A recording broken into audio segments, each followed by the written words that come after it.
శ్రీ షిరిడి సాయిబాబా జ్యోతిష్యాలయం ఎటువంటి సమస్యలకైనా జ్యోతిష్యం చెప్పబడును. కుటుంబ సమస్యలు, భార్యాభర్తల సమస్యలు, ప్రేమ పెళ్లి సమస్యలు, వ్యవసాయం వ్యాపార సమస్యలు, కోర్టు సమస్యలు, అనుకున్న పనులు కాకపోవడం, డబ్బు సమస్యలు, ఆరోగ్య సమస్యలు, స్త్రీ పురుష వశీకరణ చేయబడను.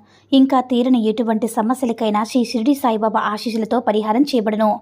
Phone number 9515466718. ఓం సాయిరామ్. సమర్థ సద్గురు సాయినాథ్ మహారాజ్ కీ జై. సాయిబాబా భక్తులందరూ కూడా నమస్కారం అండి. సాయినాథుని ఆశీస్సులతో అందరూ కూడా సుఖంగా, సంతోషంగా, అష్టైశ్వర్య ఆరోగ్య అభివృద్ధితో ఉండాలని మనస్ఫూర్తిగా కోరుకుంటూ ఈరోజు ఈ వీడియోని మొదలు పెడుతున్నాను. ఈరోజు వీడియో ఏంటంటే, నన్ను తాకు బిడ్డ, నీకోసమే ఒక తీపి కబురు ఎదురు చూస్తుంది. అది త్వరలో ద్వారకామయిలో అడుగు పెడతావు అని మన బాబాగారు అయితే ఈరోజు మనకి చాలా అంటే చాలా అద్భుతమైనటువంటి సందేశంతో అయితే మన ముందుకు వచ్చారండి. మరి మన బాబాగారు ఏమంటున్నారంటే, తల్లి, నువ్వు కోరుకున్నది ఖచ్చితంగా నెరవేరబోతుందమ్మా. మనస్ఫూర్తిగా బాబాని నన్ను తాకి చూడు. అది త్వరలో నువ్వు ఎదురు చూస్తున్నటువంటి కోరిక నెరవేరబోతుంది. నీ కోరిక తీరిన వెంటనే ఆనందంతో నా ద్వారకామయిలో అడుగు పెడతావు. అనుకున్నవన్నీ పొందాలని కోరుకుంటే సరిపోతుందా బిడ్డ? అందుకోసం ఎక్కువగా ప్రయత్నం కూడా చేయాలి కదా. అలాగే నీకు ఎంతో నిజాయితీ, పట్టుదల ఉంది. సమస్య ఏదైనా కానీ నీకు అతి త్వరలో పరిష్కారం నేను చూపిస్తానమ్మా. ఏ మాత్రం కూడా అధైర్యపడవద్దు. సమయానుగుణంగా నీకన్నీ కూడా చక్కబెడతాను. ఇంకా ఎందుకు దిగులుతో ఉన్నావు? నువ్వు కోరుకున్నవన్నీ కూడా జరుగుతాయిలే. ఇక దిగులు ఎందుకు తల్లి? నువ్వు కుటుంబ బాధ్యత అంతా కూడా జాగ్రత్తగా నిర్వర్తించు. మనసులో బాధ ఎక్కువైనప్పుడు ఎంతగానో తల్లడిల్లిపోతున్నావు కదా. నన్ను గుర్తుపెట్టుకో తల్లి. నీ బాబాని, నీ సాయి నేనుండగా అసలు నీకు దిగులెందుకు చెప్పు?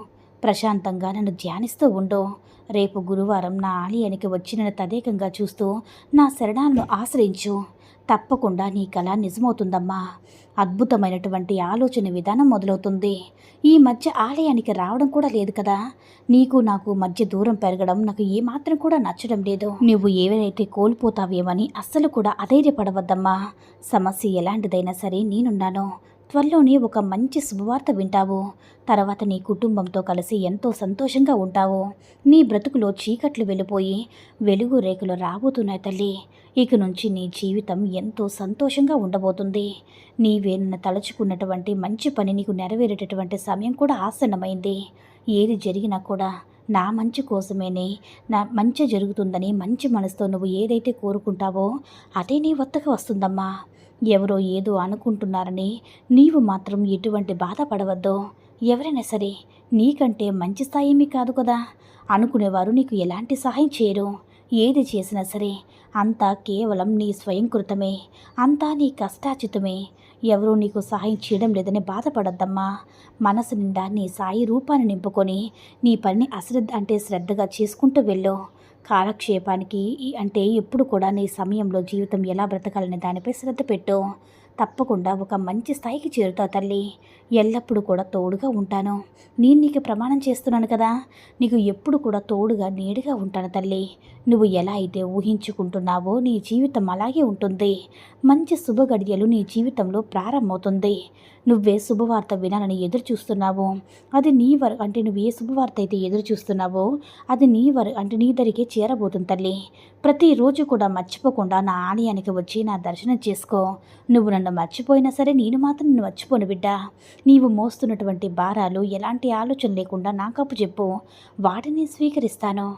సంతోషకరమైనటువంటి జీవితాన్ని అందిస్తాను. కష్టకాలంలో ఉన్నప్పుడు ఎటు చూసినా సరే ఈ బాబా నీ చెంతే ఉంటాడు తల్లి. అది ఎప్పుడు కూడా మర్చిపోవద్దు. అలాగే నిన్ను ప్రతిరోజు కూడా నా ఆలయానికి రాని ఎప్పుడు ఎందుకు చెప్తానో తెలుసా? అసలు నీవు నన్ను దర్శించుకోవాలంటే నీకు కావలసినటువంటి అర్హత ఏమిటో తెలుసా? నాకు ఎంతో ఇష్టమైనటువంటి బిడ్డ నువ్వు. అందుకే అంతలా చెప్తున్నాను తల్లి. నీ పట్ల నీవు అచంచలమైనటువంటి భక్తి శ్రద్ధలు ఉంటే చాలు.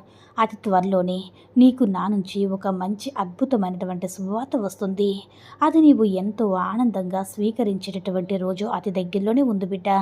జీవితంలో కొన్ని రోజులైనా సరే సుఖంగా ఉందామనుకుంటే ఏదో ఒక కష్టం వస్తుందని అనుకుంటున్నావు కదూ, అంతా కూడా కేవలం దైవలీలే. ఇష్టదైవాన్ని ఎప్పటికీ కూడా మర్చిపోవద్దమ్మా. సాయిని సేవిస్తూ ఉండు. ఏదైతే తలచావో ఆ కార్యం తప్పకుండా నెరవేరుతుంది. జరిగినది జరుగుతున్నదంతా కూడా నీ సాయి యొక్క అనుగ్రహం బిడ్డ. ఇంక నువ్వు ఎలాంటి ప్రలోభాలకి కూడా చెప్పుకుండా స్వచ్ఛమైనటువంటి మనసుతో నీ పని అందే నువ్వు లగ్నమై ఉండు.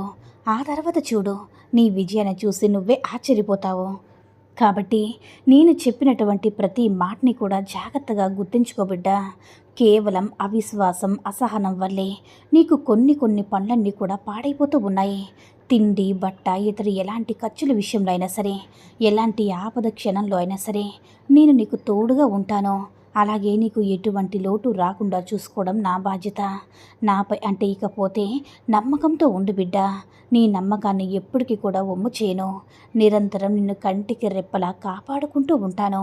ఆ విషయం నీకు తెలిస్తే చాలు తల్లి. తెలియకపోతే చెప్పడం కూడా నా బాధ్యత. ఎంత ప్రయత్నిస్తున్నా కూడా నీ యొక్క పనిలో విజయం పొందడం లేదని బాధపడవద్దు.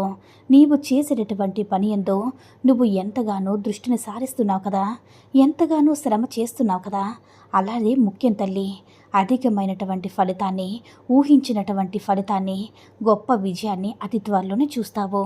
నేను చెప్పిన విధంగా ప్రతిరోజు కూడా అనుకున్న దానికన్నా ఎక్కువగా శ్రమించు. తప్పకుండా విజయం పొందుతావు బిడ్డ. నిరంతరం కూడా సంతోషంగా ఉంటావని మన బాబాగారు అయితే ఈరోజు మనకి చాలా అంటే చాలా అద్భుతమైనటువంటి సందేశాన్ని అయితే అందించారండి. సాయి మహిమల ద్వారా వచ్చిన ఈ సందేశం మీ అందరూ కూడా నచ్చిందని అనుకుంటున్నాను. ఈ వీడియో కనుక నచ్చినట్లయితే లైక్ చేసి షేర్ చేయండి. మరిన్ని వీడియోస్ కోసం మన ఛానల్ని సబ్స్క్రైబ్ చేసుకుని మాకు కొంచెం సపోర్ట్ చేయండి. ధన్యవాదములు.